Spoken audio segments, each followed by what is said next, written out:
I'm Raj. I'm a researcher at the Allen Institute for AI, and today I'm going to talk to you guys about learning knowledge graph-based models of textual environments. So this was work done in collaboration with Mark Riddell at Georgia Tech. All right, so let's jump straight into it, right? So people affect changes in the world all the time using natural language, and a solid chunk of our communication is grounded in real-world actions. Now, I want you guys to think about using this kind of communication to help train agents that operate on language, right? So why is it that despite all the advances in the past few years, agents that can, well, communicate with each other and with us in this sort of goal-driven manner is, well, primitive, so to speak, right? So what exactly is needed to get these automated agents to do the things that, humans do so easily? The title of this slide is a bit of a spoiler, is the answer really. And I'm going to talk a little bit about what I mean by interactive and situated natural language communication. So let's focus on this situated bit thing here, right? And what do I really mean by this? All I mean is that the things that we say or do depend on the current context around us and draw from our shared experiences, right? So this is really, you can think of this as intent grounded in shared thought, right? It can be anything from a group of people role-playing characters in an adventure game, right? Something like Dungeons and Dragons, having this common fantasy world that they all imagine themselves being in, and yet at the same time extrapolating real life experiences, right? Something like, camping in the woods or whatever into these fantasy scenarios, right? And it doesn't have to be anything fantastical as that, right? So it can just be something entirely as mundane as the fact that, hey, we all have this shared understanding that, spoons are used to eat ice cream and spoons are useful because they let us eat ice cream, right? So it's this idea of having common sense understanding on, what objects do and so on and so forth, right? So when we as people, when we perform actions or when we say something, we have relatively reasonable expectations on how we expect the world to react or how we expect, other people and so on to react in response to the things that we've done, right? And that's actually the sort of big hypothesis on which this paper is based, right? So I'm going to posit that agents with these internal world models are able to sort of domain adapt more sample efficiently. And by that, I just mean they're able to produce more accurate language needed for interaction with the world, right? So they're able to produce more contextually relevant actions that you can perform within this world. Now, of course, the big world is, really complicated and it's quite hard to simulate, right? And so as a consequence of this, we're going to take a particular domain, which is relatively more easy to simulate. So introducing Zork, right? So Zork is a canonical text game, right? The earliest, one of the earliest, in fact.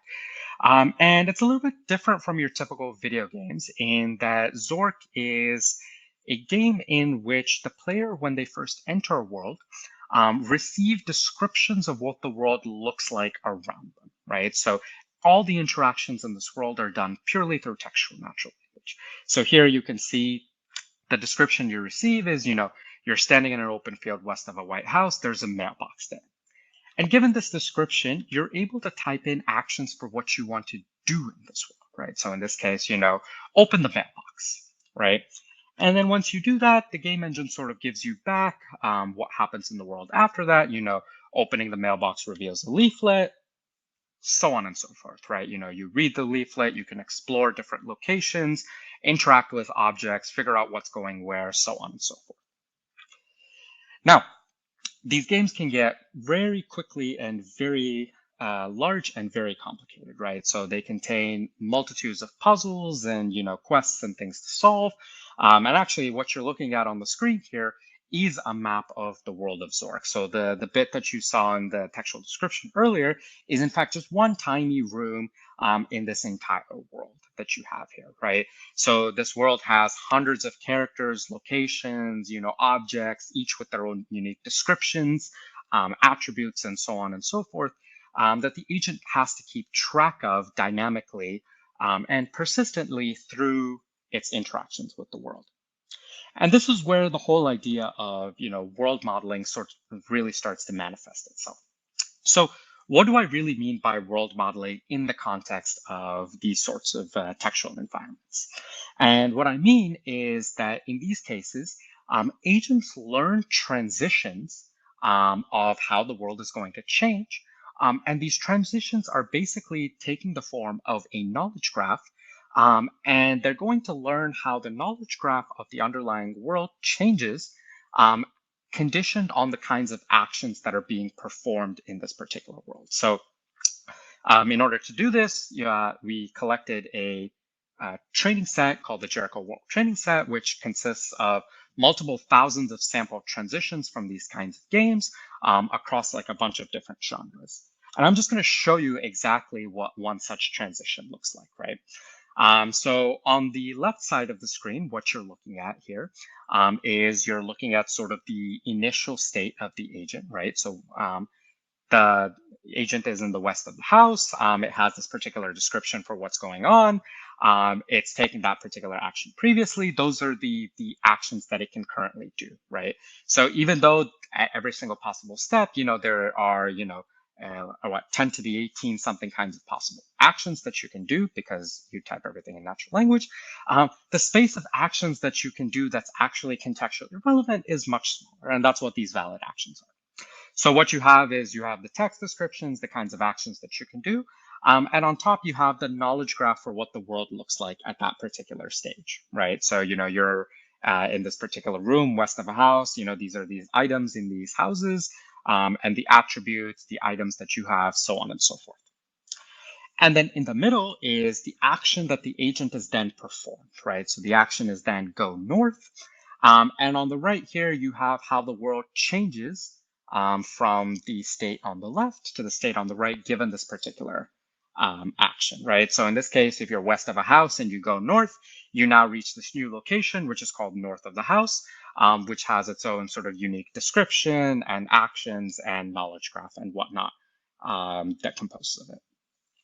So given this is what basically like all the tasks that we focus in this paper surround, right? So given this kind of data set, so there's two primary tasks, right? So the first is given the current state, so basically the observation of the current knowledge graph and the action that happens in between, we want to predict how the world changes, right? We want to predict what the next graph looks like. And the second bit is, again, given the same sorts of things, the current state and the action, we want to be able to predict the next valid actions, right? So the actions that the agent can take at the next particular time step. So it's also worth noting that the data set is actually a little bit richer than what I showed you earlier. So this is what like an actual transcript of the data set looks like. It's not just the knowledge graph. There's like just textual descriptions for every single object in there. There's attributes and so on and so forth. And this entire thing is going to be based on, so there's 27 training games, like that consist of, some 50,000 something sample states, and then 9 test games that we're going to do zero-shot evaluation on after all these things have been trained to see how they adapt to sorts of like novel scenarios. And these games cover a very wide set of like genres and so on.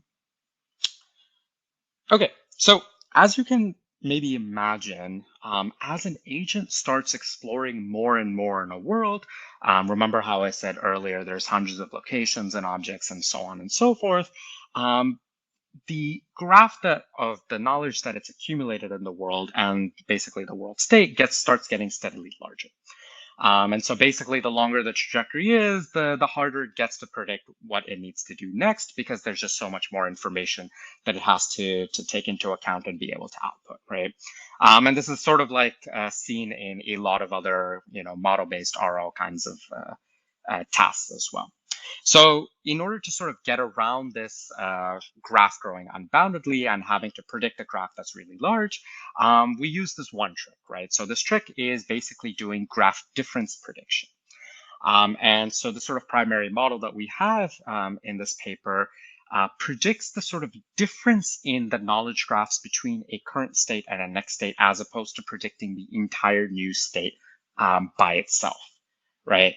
And what this lets us do is this basically gives us a somewhat of a bound on how many things this particular model has to or can predict at any given particular time step. So using this kind of knowledge graph prediction trick, in addition to the data set and everything that we have so far, we introduced the world former. So the world former is basically the model that's going to simultaneously predict what the world is going to look like at the next step and the actions that we can do, right? And there's going to be a bunch of parts to this, and I'm going to sort of go sequentially through what each of the parts of this world former are going to look like. So when you first start out with the world former has two separate encoders, right? So there's one which is this sort of bidirectional text encoder, which is like a bidirectional transformer, think something like BERT. And what this does is this basically takes in the textual observation as well as the sort of actions that you can do at the previous step, right? So that's O of t and V of t. And it encodes them, right? So it's also worth noting that this particular encoder has been pre-trained, not just, on the standard, large corpus of text that BERT is usually trained on, but also fine-tuned within the text game domain using the Jericho World Train Set using, MLM laws, right? And then there's a second encoder, which is the graph encoder. And in our case, the graph encoder is actually also a bidirectional transformer model. And this transformer model basically takes in the graph that's been linearized as this sort of like set of triples, right?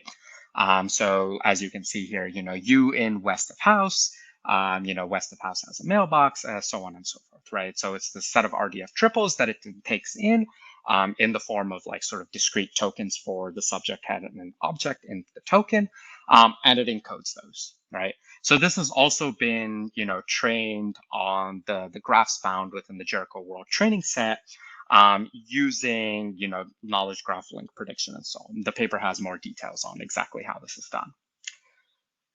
So once each of these two separate parts basically crunch the different inputs down into n-dimensional vector representations, they both go into an aggregator, which is a tinier transformer that then condenses them down into one singular state representation.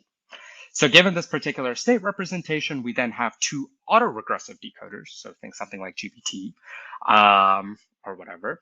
And these two autoregressive decoders condition on this state representation, and they're trained to basically output the actions in the case of the action decoder and the graph in the case of graph difference in the case of the graph decoder in a sequential fashion using relatively like standard sequence to sequence training, right? So you're fed in a sequence, the sequence off shifts by one, and then that's given as the sort of like gold label.